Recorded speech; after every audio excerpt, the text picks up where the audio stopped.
Welcome back to People's Imbizo, and we're coming to you, of course, from Siabuswa in Mpumalanga, in the land of the people of KwaNdebele, where we are celebrating over 500 years of the practice of initiation by circumcision, and of course, as we did mention earlier, the impact of disruptive influences, that we are experiencing and how these are impacting on the culture itself. And of course, I have Mr. Musa Tugwana from the Department of Health here in Mpumalanga. He's also chairperson of the Ingoma Forum. And of course, I got Undabezita Ingosi Umatlangu, Sipo Matlangu, as well as a parent here, Mr. Zilani Matlangu. And again, we carry on. And the first question, Mr. Tugwana, I'm going to bring it to you. And the question was, health is involved. Health is making a lot of interventions. They are proving effective in some ways, but there are also questions about how well this is taking place. For instance, some of the people that have been found to have passed away as their deaths have been ascribed to HIV, to sexually transmitted diseases, to other chronic conditions. And you talked about pre-screening, but some people say it's more than that. It's not just these diseases that are responsible. There are other things. How do you respond to that? Each and every death in South Africa, actually there must be a cause of death, in a sense that there must be post-mortem conducted, right. So that we find out exactly what caused that death. It's the same with us. We're able, for the past years, in these initiation schools, we're able to conduct a post-mortem for cause of deaths. Right. We will able to exactly find out that, and unfortunately, some we can't disclose because of confidentiality.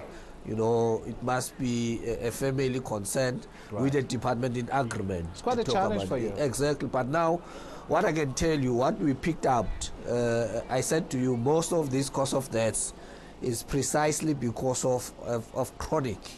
Would you imagine we have been initiated on ARV treatment, and you must be in a 2 month gap of not taking your ARVs. Right. By the last day you will complicate, and you might not even succeed. And it might end up you dying, which is a problem on that.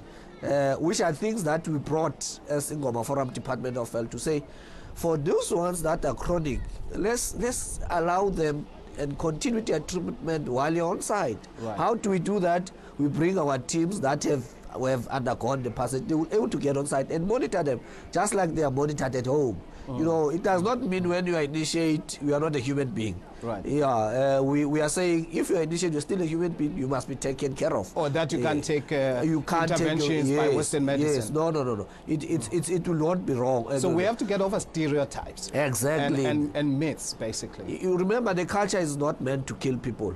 We must able to assist and partially try to transform where there can be transformation, so that for the sake of these initiates to come back alive, which is exactly what we want. As we are celebrating now, more than 30,000 came back. Unfortunately, we lost 4, which next time we are getting to 0, hopefully, if we work together with parents, traditional leaders, here, to make sure would initiates come back, all of them. And the 4 that died were not by abuse or ill treatment or anything like that?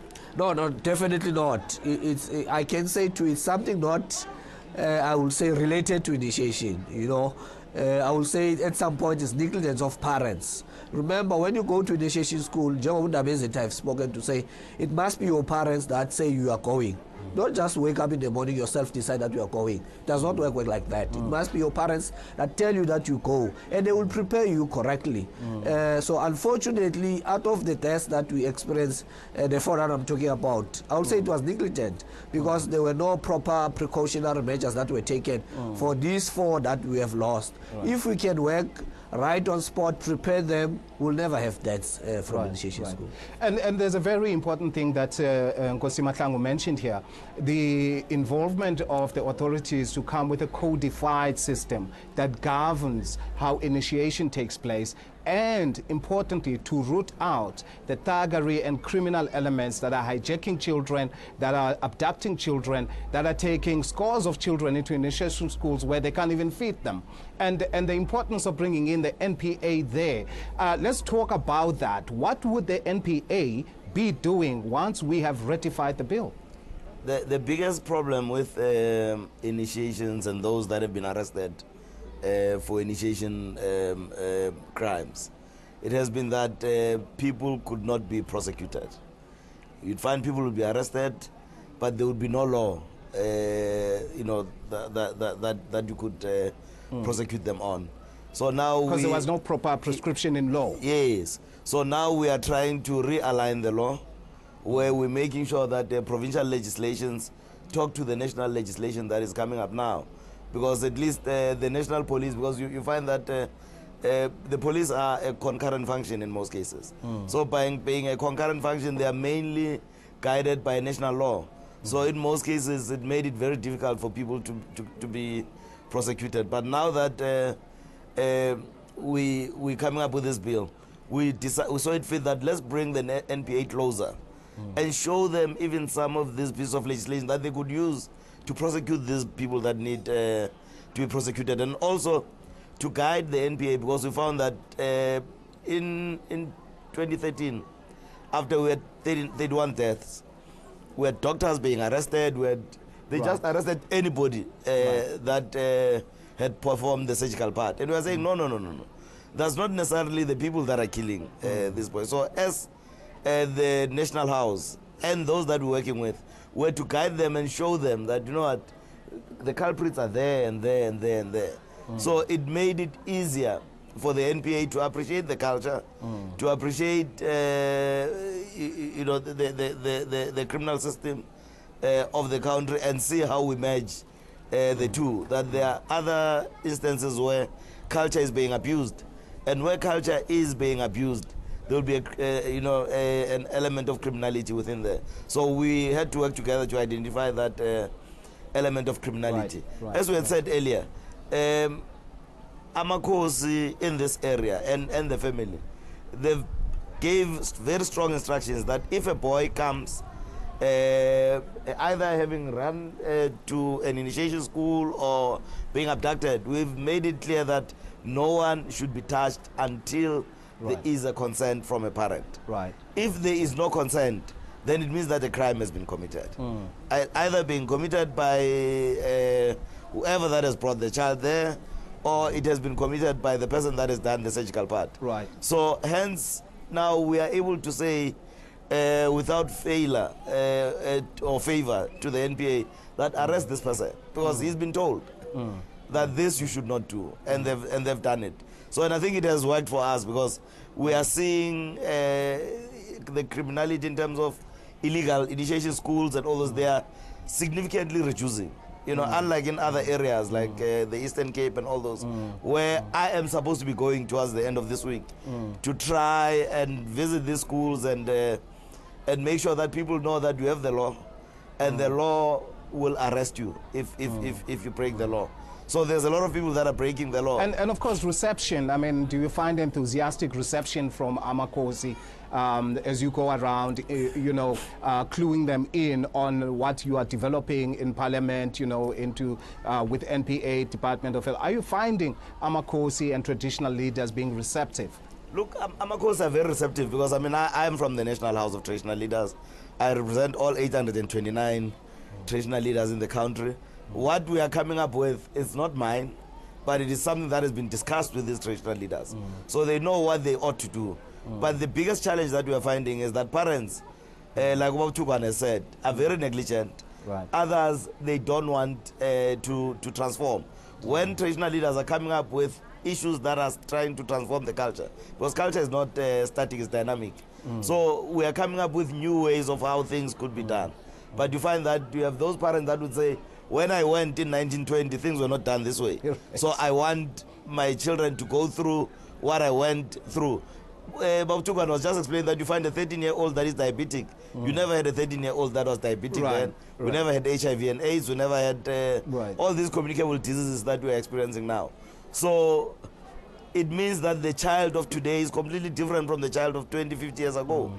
So if he is different, then what adaptive ways are we coming up with as traditional leaders, working closer with parents? So we need to bring the parents closer to own up to what we are trying to do. Certainly a lot of work to do, considering that, as you say, culture is not static, neither is crime. Last year there were lots of reports of abductions. For instance, in Stibeng, here in Gauteng, you know, Vereeniging, Sebokeng areas and stuff. And I think in the East Rand it was taking place in the Ekurhuleni area. Now, how difficult is it to police and manage a situation like that? It is extremely difficult. I mean, because it's new to the people there. So when it happens, they have no idea where to go look. It is difficult, but what we've said to parents is that parents must be vigilant. You know, parents must be vigilant. If they see any activity that is funny, they must report it to us as the initiation task team. Then we'll go there with the police, make sure that the boys that are there have the right forms, they've been pre-screened. All these things that we are coming up with have been followed. If they have not been followed, then the person that has opened that school then is involved in a crime, and we make sure that we arrest those parents. Before I come back to the panel, I'd like to ask on the floor here, Nkosi, do you think this is working? Ngicabanga ukuthi kwamambala kuyaberegeka noma iyahelebha ngoba ekugcineni kwelanga akubonakali kugcugcuzeleka njengayizolo noma uthola ukuthi inani labantwana ababalekele engomeni kweminye iminyaka nalunyaka okhona ngokuthoma kwamahlelo kokuberekisana ubukhosi ne-department namapolisi kuyancipha awusakutholi kuyinto eyandileko njengemhleni ngoba abantu sebayazi ukuthi they must take responsibility engatsho ukuthi ngiqiniseke ukuthi iyabereka. At least one person who says they understand. I still want to find out from you, as a parent, do you believe that when we say we are bringing and instituting laws to curb criminality, I mean, does it still, does it allay your fears? Does it make you more comfortable, Mr. Matlang? It's proven that it does. Why do I say that? Yeah, I wanted to ask. Yes. Once you are aligned and you have an understanding of what is the law about, then you will take an initiative and be able to walk the path of the law. The initiates, we are losing initiates. We close the gap, like I said before. We close the gap. Is it working for us? Is it going to work for somebody else? So once you practice and see the result, why not bear the fruit? So you need to be a proactive parent then? Exactly. We've encouraged the parents to be with the initiates for 10 days, and that was done. Execution, it was properly done. And this is the result that we're seeing. And if something is not right, you go report to the relevant structure so that if a crime has been committed, you are able to go to the police and report it. Exactly. On their advice. Exactly. And just an important one. How do you feel, Mr. Tugwana, listening to Nkosi Mahlangu here, on the issue of criminality and thuggery that is taking place against his children? Do you feel that these efforts are making your job easier at all?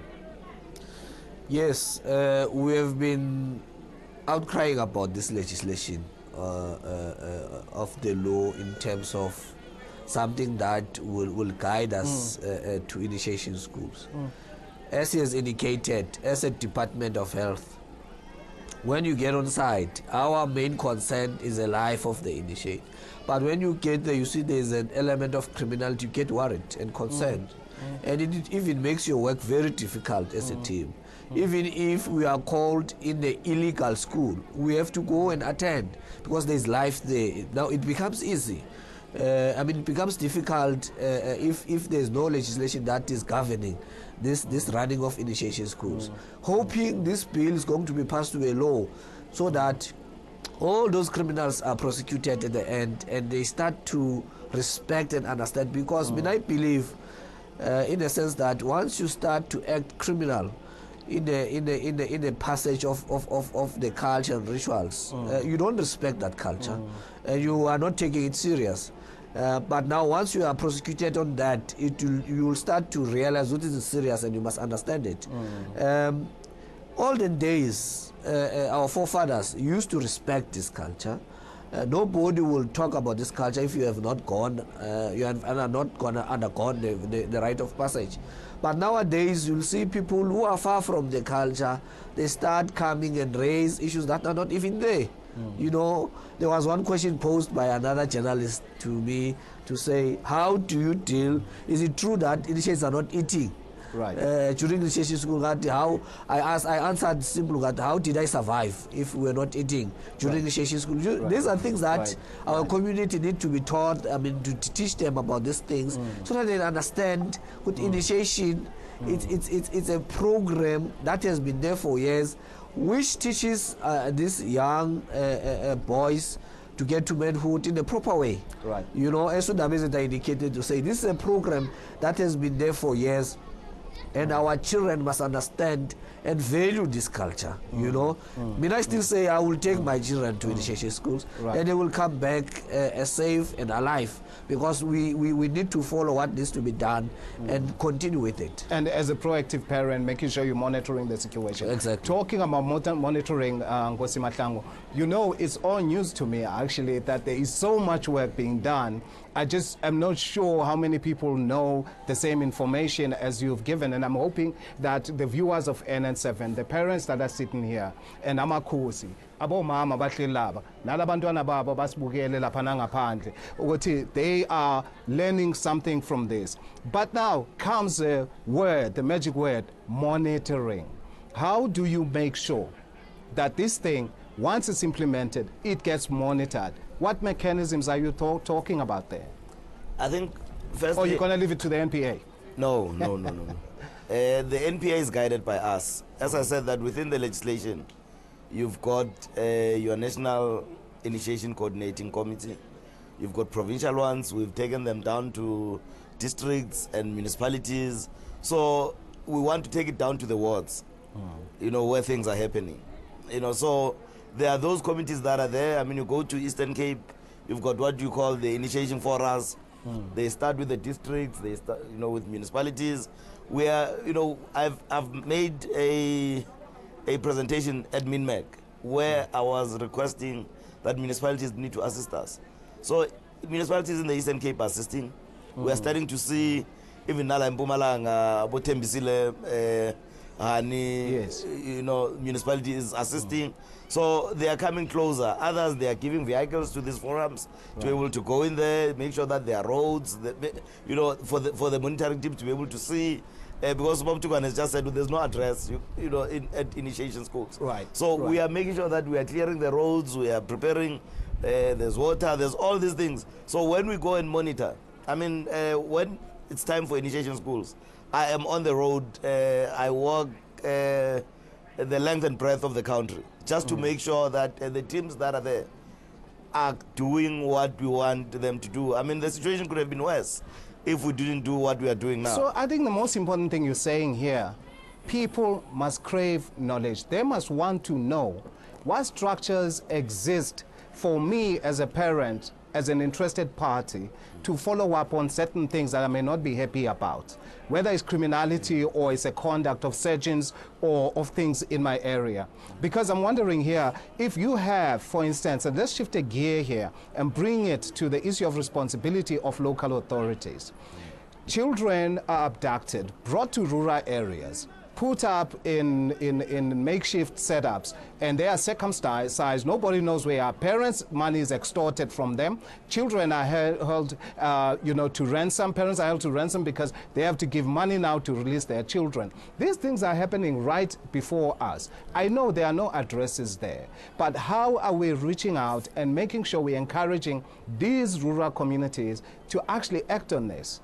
Look, take interest in other people's children too. No, they are acting. There's quite a number of, in Denelton, you know, we have what we call a toll-free number that had been given out. It's just that I don't have the number with me now, unfortunately. but we have a toll-free number where people are reporting on that toll-free number.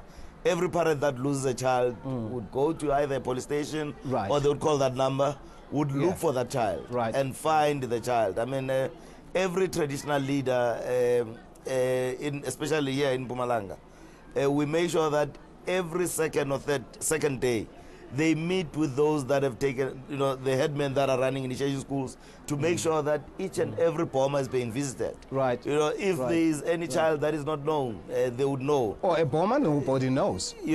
So if there's a Boma that is there that we don't know about, we have to know about it. And that Boma is reported. Once it has been reported, because then we call the police, we go with the police. Either the children are rescued there and taken to the proper school.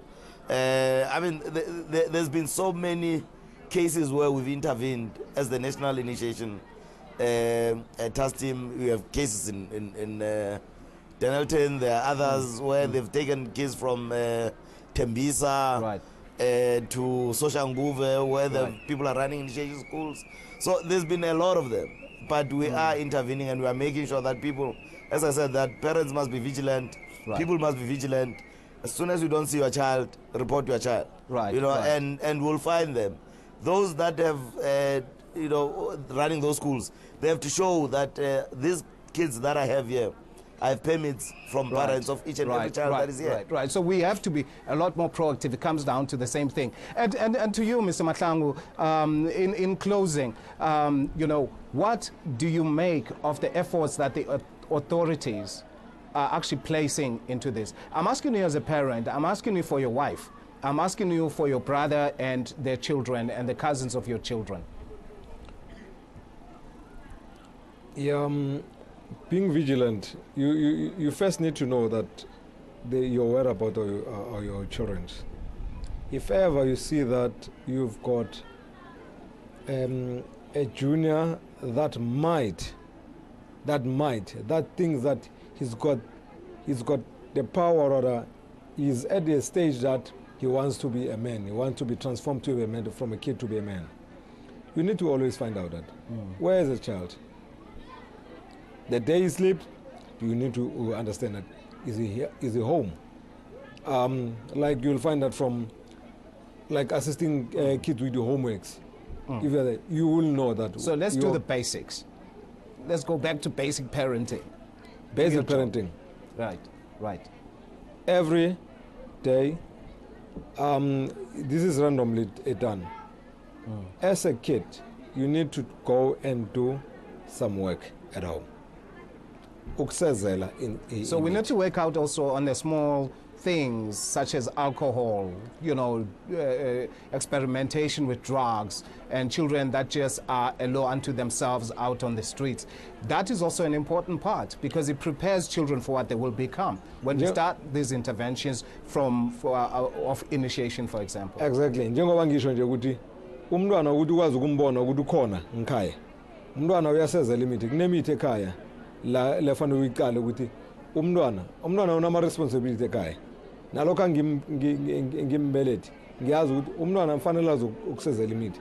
Kuba yini angekho ngalesi sikhathi.